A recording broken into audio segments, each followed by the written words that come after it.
Welcome back to Make Me Good. I'm your host, David Karli. Today's show is going to be a little different. We're going to talk about healing, but not in the context that you might think. We're going to talk about technology and science and stem cells and all those things. But we're also going to talk about the power of positive thinking and mindset. And you're going to hear a success story using those modalities that's a little bit out of my territory, but is very much applicable to anyone who has a difficult process or problem, medically or otherwise, to overcome. I'd like to welcome an amazing woman to the show today. Some of you may know her. Her name is Raz Patel. Raz, welcome to the show. Thank you, David, for having me. Now, I've got a laundry list of stuff to go through. I'd like to do that first to save some time, but we're going to elaborate on this. So, Raz is a motivational speaker, author, wellness advocate, mental health coach, founder of Lumina LifeWorks, and also the host of the Raz Patel Show. Okay, now on top of that, Raz is a very interesting story, and I'm going to let you tell it. But Raz was involved in a motor vehicle accident in high school, which left her paralyzed, and subsequently had a second neurological injury, which she's had to overcome. And she's going to talk about just how she did it, how she made herself good. Raz, take it away. Enlighten us. Okay. Welcome. Thank you. What a wonderful, wonderful welcome. Appreciate it. So when I was 16, last year of high school, with a car, the car actually hit the telephone pole, and rest is history. My pelvis fractured, snapped in half, and was told I would never be able to walk again. And through the mind, with the visualization, where I would actually graphically just imagine me dancing on the stage with, the spotlights on me, with the green dress, and then the standing ovation every single day, David. That's where my coping mechanism came in, because I obviously had nothing better to do. Just lying in bed and turning my head from side to side. So you were hospitalized. I was. This is in the hospital that this realization happened? So actually, that's a good question. So after I was diagnosed that I would never be able to walk again and have kids ever.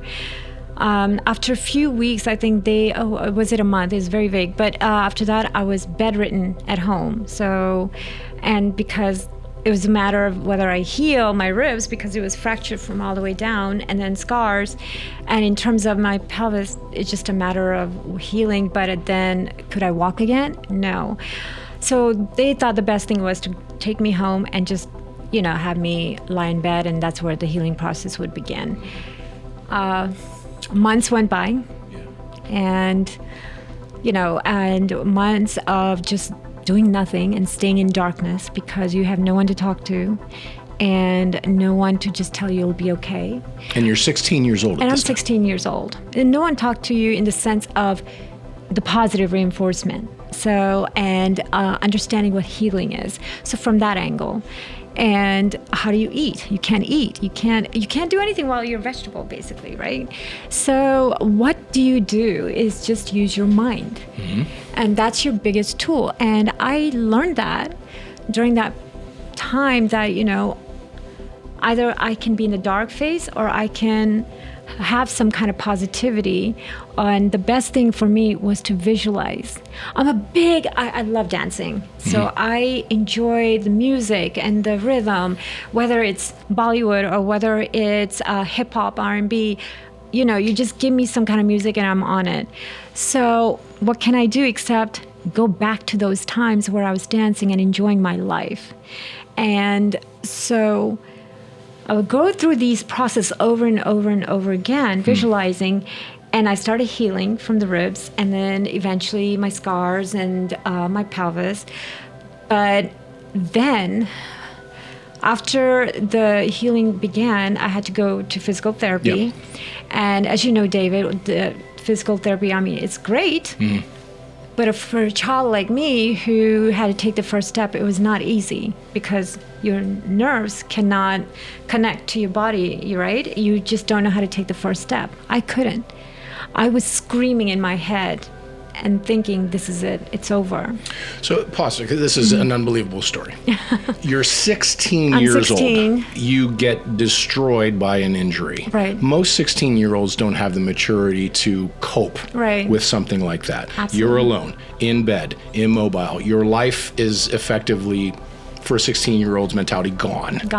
And yet, during that time, I want to understand correctly. Sure. During that time, in your own mind, you were able to turn off that negative noise and emotion and channel that at 16 years of age into positive thought processes.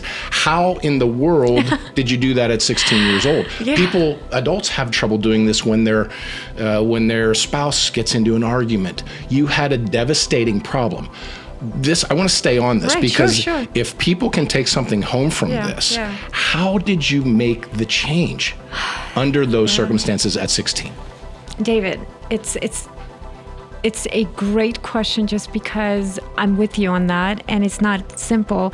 For someone who was, bullied and discriminated and so forth, you think the life is automatically tough on you. And on top, you're a 16-year-old, you're a woman, you're just trying to eventually have the freedom to go out in the world. So how do you do that? You only have your mind, David, and I can't stress enough that you have two options in your life, and this is what I was going through. I said, either I can go, end it, and I did. There were times where I was in a dark phase. I'm not going to make it light out of it. And to the point where I said, this is over, it's enough. No one loves me, no one cares, because what am I going to do with this life, And if I'm not going to be able to walk again, where is this leading me? And I don't want to be part of this life anymore. Maybe this is my calling, just call it a day, Well, in a world where there's so much victim mentality, right? Yeah. You didn't let yourself become your own victim. I didn't, and that's because you chose not to become. I chose that because I said there must be a reason why I'm still alive, and I said there has to be something greater out there. I don't understand how, as a 16-year-old, I was able to think it, but I was, and it's the power of the mind. Do you think it's possible, Raz, that you had no choice? It was either fold and live a life of disability, the two options, or find Move your forward. way through without a lot of help and without, let me put this in, without a lot of medical technology to help you at that point, right? Doctors were kind of this is 30-something years ago, right? so So you had a crossroads. You hit a crossroads, and you could go in two paths, and you chose the path of optimism and hope, and to take charge of this powerful tool. Now, let me put my scientist hat on for a moment. Please, yes. For the sake of argument, how do we know that your body just didn't recover over time naturally versus your thought process directed that recovery and that healing, right? Because a critic might say, well, that's wonderful, Raz, but your body was going to get better anyway. The body was going to get better. Tell me about that part. That's what I want to know. That's a great point. So you both are connected. Your mind and body are always connected. And if you take it a step further, science is also connected. You can't separate the three, right? You need all your tools in place in order to recover. Of course, from externally and internally, I'm going to recover and heal. That doesn't mean that I'm going to walk again. So that's where, when I started with the physical therapy, the fact that they said that I couldn't even take my first step, I thought it was over at that point. I'd healed, as you're saying, from inside. The bones and everything. There was a psychological barrier to overcome. Exactly. So how much of this, Raz, is about faith? About having faith that you could recover, about channeling your mindset into walking again, into leading a normal and vibrant life again. Not that you couldn't with a disability, but to overcome that. How much was it a faith thing? At that moment, it was not. What was the driver? The driver was my mind of just being on the stage, literally. And that was the positive reinforcement. Dancing. That's it. Dancing was the visual. But the reason that needs to be stated is because it's all about the visualization of what keeps you happy and moving forward. So I wouldn't say faith, because faith and spirituality is there. Sure. But for a 16-year-old's mind, that doesn't matter. You're not thinking that at that point. So instead of faith, was it desire? The desire to get better, the desire to get back to normal? And the spirit of just being on the stage, right? And being part of something great than being where you are. So you keep focusing on dance and the stage. Was it critical to have that focal point? So instead of just hoping, Absolutely. you had a focal point, something that you could really focus on and channel your positive thoughts and energy towards that one thing, which was dance for you. Is that a critical piece of the mind healing? That's a great way to state it, and I think you hit the nail. You want to constantly focus on something that will help you to move forward. Your goal, your vision, where you want to be. So that to me is where I wanted to be. I didn't care about walking. It was the weirdest thing. I didn't want to be, it just didn't matter. But the idea of me getting on the stage to dance, that was the ultimate desire. Yeah. And that's literally what took me to the next level. Honestly, and so like you said, it's what do you want at the end of the day, and what are the steps you're gonna achieve in order to get to it. Mine was like consistently pushing away the negative thoughts, right? Because you have to always have these 3 steps in motion. And now I look back, that's what was going through my mind as a older, wiser woman. I can think now where that young lady was thinking, and it's constantly pushing away the negative thoughts. That no, I want to live, I want to heal, I want to be something great, I want to have the freedom, I don't want to be in a state where I cannot move. So that's the constant positive reinforcement you are giving to yourself, right?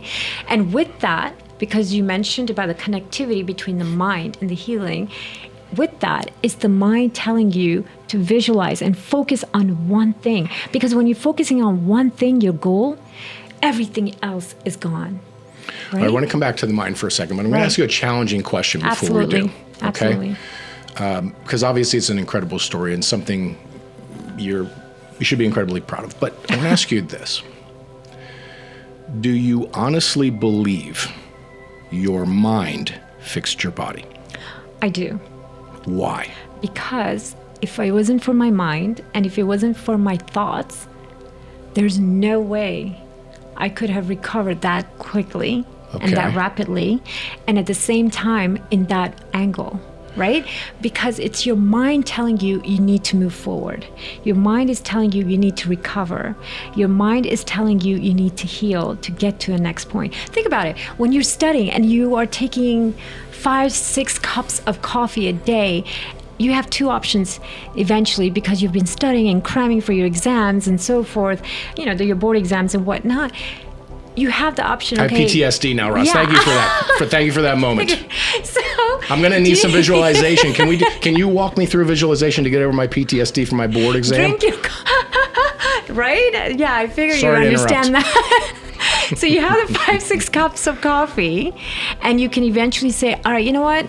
It's not sinking in. I've tried everything. I've stayed alert. Screw it. Let me throw this away. I'm done for the night. And what happens. Yeah. Or you can say, all right, let me close this book. And I did well. I studied the best I can, and I'm going to rock it. You see the difference? Yeah, but there's 2 pieces to unwind there. One is motivation. Yeah. The mind driving the motivation to get better. But then there's a second piece that I can't define as a scientist, and that is the mind actually induced your body to heal, which is what you believe, correct? Mm-hmm. Now, I'll never be able to explain that perfectly, but I will not dismiss it that it wasn't possible. Okay, so let's take it from a scientific aspect, if you don't mind. Let's look at the stem cells. Because the stem cells, when you have the PMF and then the exosomes and so forth, if I'm saying it right, it's sort of like that.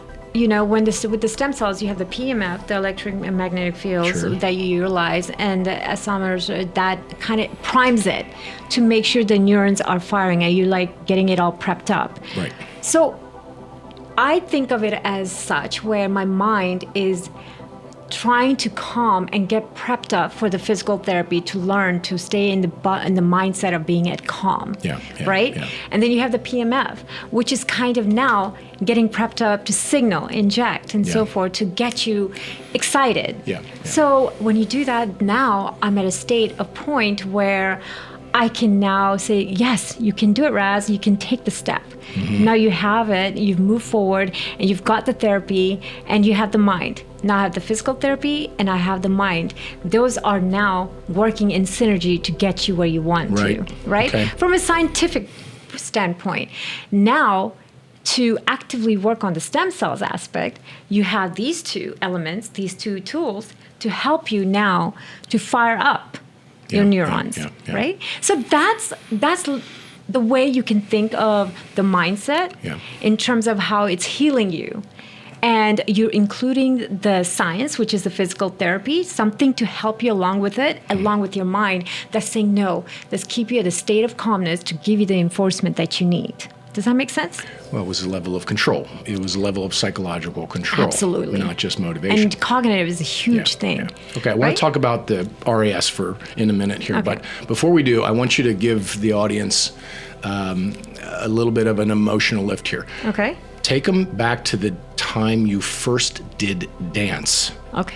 After Can your I do a dance right now? Okay, I want to understand what's in your mind. So you go through this massive process, this incredible challenge, and you overcome all of this. You're on stage and you're dancing for the first time. What did you feel? Oh my God! Tell us what you felt at that moment. David, it was sort of like an enlightenment. You are just in your head going from, wearing your dress, walking up to the stage. You see just completely the black audience because you can't see anything, right? And the darkness, but it's just you. The spotlight's just on you, and you just and I had my arms raised, ready to like fly, and just jump, and I can hear the music. And it was I love Bollywood, by the way. So it was my Bollywood music going on, and and I'm taking the steps and just expressing my thoughts and music together, while everybody is just hushed, quiet. Hushed because they were overwhelmed, or hushed because they wanted to see if something was going to go wrong? Yeah, exactly, right? Okay. And so, and I am just watching myself go from each state, right? Walking on the stage, looking at the audience. It's completely dark. So I'm not afraid of what I'm seeing because it's all about me, right? And the spotlight's on me. And then I just start dancing.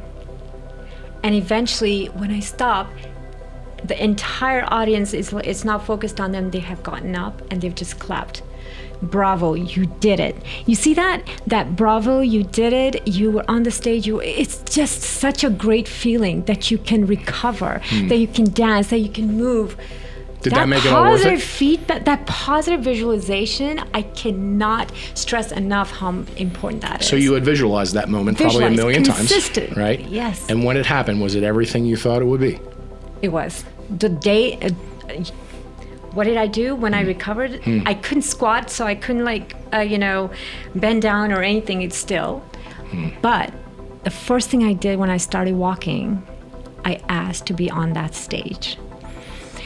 And everybody was scared, obviously, rightfully so. I did it, David. That was a rite of passage.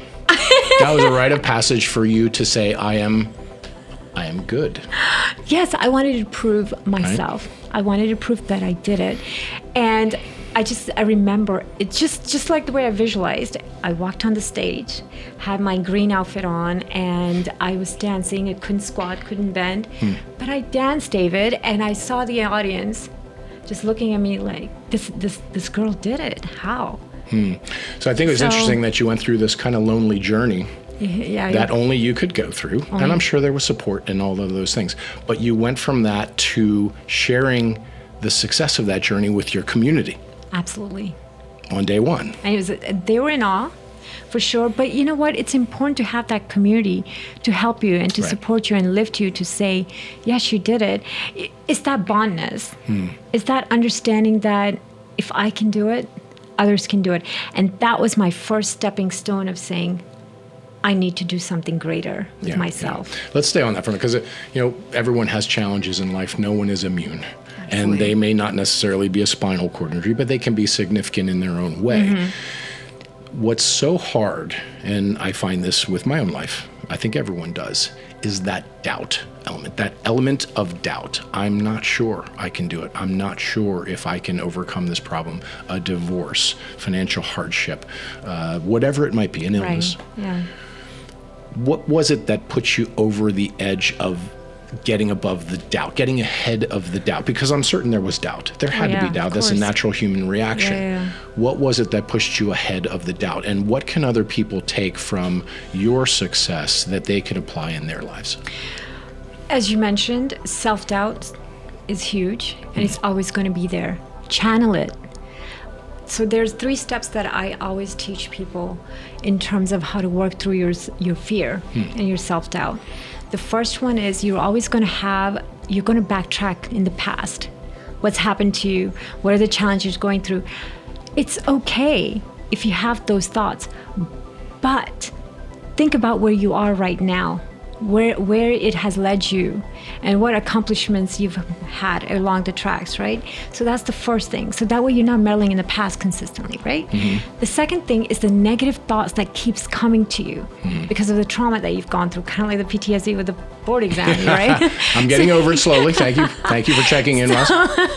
So you want to make sure whenever you go through those negative feelings, bring it forward. Actually say, so take them head on. Take it head on. What happens is we push that away. And the more you push, the more it comes to you. So instead of ignoring it, absolutely, not accept it, acknowledge it. Yes. And use it somehow? How do you use it? So when you actually say, yes, I'm good now. I see these thoughts, but I'm okay. I understand why I have this fear. I understand the challenges I've overcome, these negative, events that has happened to me. Acknowledge it and then move forward. Make sense? Okay. Yes. And you said there was a third step. And the third step is the confidence you build, that you are now ready to challenge the world and go to the next level. So it didn't kill me. It didn't kill me. I'm still alive. I'm still alive. Okay. And that, to me, those 3 elements of overcoming the self-doubt is huge. And a lot of us don't realize that they have that power of reinforcing the positive thoughts. As long as you bring that negative thoughts, if they're coming to you, bring it head on, admit it, acknowledge it, and say, I'm fine. So when you work with people, and this is a difficult process for everyone, where do people get derailed? Where do they struggle? What prevents them from getting ahead of that doubt? What are the things that are the limiting factors that you're helping them to get through? I think it's consistently being in the past, David. Okay. They are living in the past rather than acknowledging the past and saying you're not there anymore. So you need to move on in some respects. In some respect, but move on in the right way. Okay. And let go things that do not serve you. Right? Okay. I do it all the time. I won't say that any of us have an easy life. We all go through our own measure of challenges, but it's a matter of how do you face it head on and let go of the past. Let go in the past, meaning it's not coming to you. It's not attacking you consistently. And acknowledge your fear.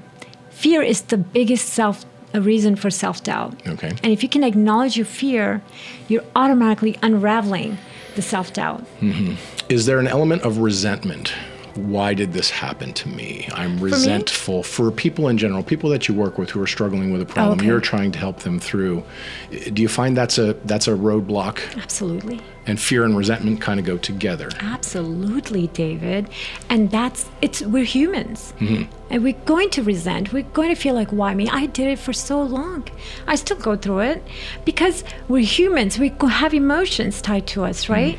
And we want to have this perceived perfection. But because we're humans and we have this best ability to overcome anything, there's a reason why you're on that path. And understand why you are going through whatever challenge is. Maybe there's something better for you. So mentality, a mindset shift perhaps. Yes, to absolutely. say, this didn't happen to me, this happened for me. For me. Is that fair? Yes. Okay, and that can be used to get out of the victim mentality and to channel into a new path, a new journey, a new opportunity, albeit a different one than you thought you were going to have. Well said. Fair? Well said. And that can be channeled. Now, let's get on visualization and stay on that because it's something that we hear so much about, and successful people often tout the power of visualization, whether it's meditation and business colleagues of mine have said they've found this was a useful tool when it was vivid. The focus was so intense. They were visualizing and they could smell and see and visualize the colors, and it was so real. Now that takes an element of concentration that when you're under duress and stress is hard to get. How do people get there to get that level of focus to make this work? Practice, repetitions. Absolutely. Okay. It's not going to have an overnight shift. And you mentioned meditation. Yes, that's great, and I utilize it all the time, but it's not the first step. The first step for me is cleansing your mind and understanding that you are loved, and you're loved because you love yourself first, right? And once you say that over and over again, then you are able to take the next step of the visualization, of being happy about the positive reinforcement. And like you said, it's the five senses. If you have the five senses in your visualization, you've actually achieved the next goal, the next revelation. So visualization is tough for a lot of people to understand because they're consistently blocking the idea of there's something better than science, but they don't understand science is actually consistently occurring, like stem cells. Not everybody is going to agree on what scientifically something is proven without it being proven, right? So you have to give it some kind of acknowledgement that there is some kind of truth to it. Yeah, are there tricks? Are there tricks to help? Are there, or is it just a repetition? It's a repetition, and it's the five senses. It's easy, but at the same time challenging because you have to welcome that thought. You have to embrace it. Just like you embrace anything. If a doctor tells you, a physician tells you, hey, take this medicine, it'll cure you, you'll take it just because somehow it's proven. And somehow you believe and trust that individual, right? So it's the same thing.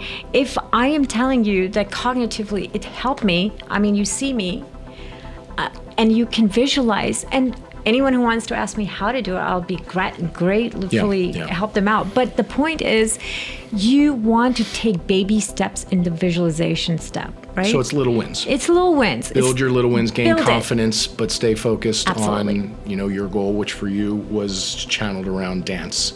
But they get to choose what that might be, a passion of theirs, and use that to draw you closer to that passion every single day. Yes? Oh, you could be wanting to climb the mountain, Kilimanjaro, for example. It doesn't have to be dancing. So that goal becomes critical, though. That there has to be a strategy, a goal. Strategy. If you're just aimlessly wandering in hope, that's ineffective compared to you've set a very real goal that you can see and taste and smell, and it's vivid, and that helps you to make those baby steps each and every day towards ultimately getting better. There's a strategy behind it. There is a strategy, of course, but the thing is, people don't want to accept that because it's not scientifically proven. Yes, and that's frustrating me to no end over here, Raz. Believe me, I'm sweating a little bit because I cannot explain it. So after this episode, we'll work together. And you can tell your viewers it works. But while I cannot explain it, I also, we talked a little bit before, I certainly do not dismiss it because the body cannot live without the mind. No. If you think of someone in a persistent vegetative state, they're kept alive by machines. If they turn those machines off, even though the rest of their body is healthy and this is not, what do? They die. Yeah. So there is no question there's a link between physical health and mental health. And while we don't perfectly understand it yet, and we continue we talked a little bit about reticular activating system and things of that nature, which are under research, but there's no way you can dismiss that this connection doesn't exist.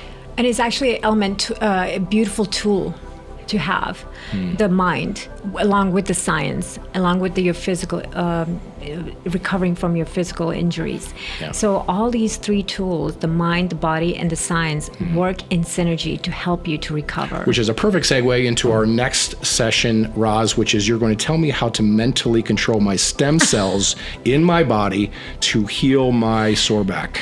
That's where we can go from here? Definitely. Let's do it. This is our next podcast. This is going to be earth-shattering. We're going to make synergies happen. Yeah. All right, David. All kidding aside, what an incredible story. Briefly, tell us about your life now, real quick. Oh my gosh! Because we focused so much in the past, Raz, that we didn't acknowledge want to bring it in the present. The present, which is the success of all the hard work. Tell us about your life now. I'm actually in a state where I'm very much happy. My two wonderful sons, they're in college, and I've worked hard for many years, and now I've gone to the next phase of life where I focus on my modeling, acting, and speaking.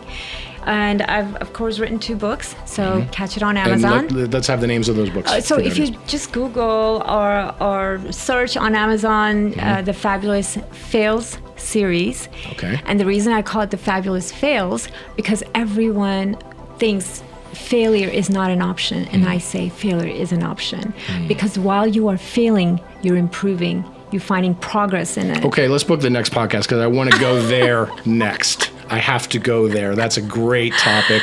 We will do that one on the next podcast. Okay. But thank you for your time today, Raz. Thank you for having me. That was amazing. Are you an inspiration to people? I hope so. I've been told.